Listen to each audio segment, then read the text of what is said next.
بسم اللہ الرحمن الرحیم نحمدہ و نصلی علی رسولہ الکریم اما بعد۔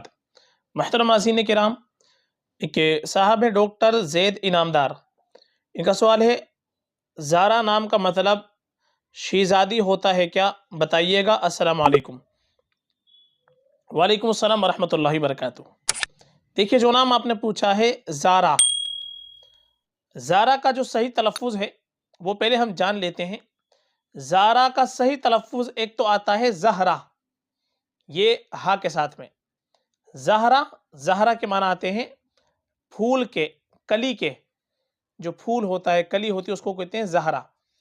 اور ایک اس کا تلفظ زارا کا آتا ہے زہرا، آخر میں حمزہ کے ساتھ میں زہرا، اس کے معنی آتے ہیں سفید چہرے والی عورت، روشن، چمکدار۔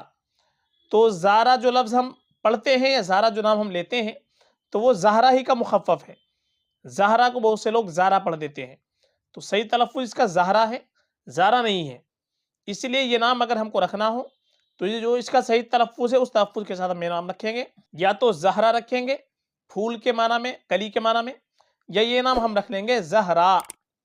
زہرا اس کے معنی آتے ہیں روشن، چمکدار، سفید چہرے والی عورت۔ اور زہرا یہ حضرت فاطمہ رضی اللہ تعالیٰ عنہ کا بھی لقب ہے، حضرت فاطمۃ الزہرا۔ تو آپ کی نسبت سے نام رکھنا اور زیادہ بہتر ہے، مبارک نام ہے، باعث برکت بھی ہے۔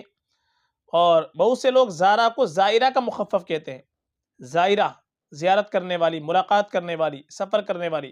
بہت سے لوگ زائرہ کا مخفف بھی زارا کو بنا دیتے ہیں، تو زائرہ کا بھی تلفظ یہ زارا مخفف رکھ دیتے ہیں۔ تو زارا نام رکھنا چاہے تو رکھ سکتے ہیں، لیکن جو صحیح تلفظ ہے اس کے ساتھ ہم رکھیں گے۔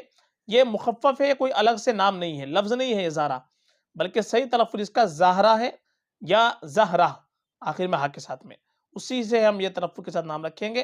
زارا نام رکھنا یہ مناسب نہیں ہے، فقط واللہ اعلم۔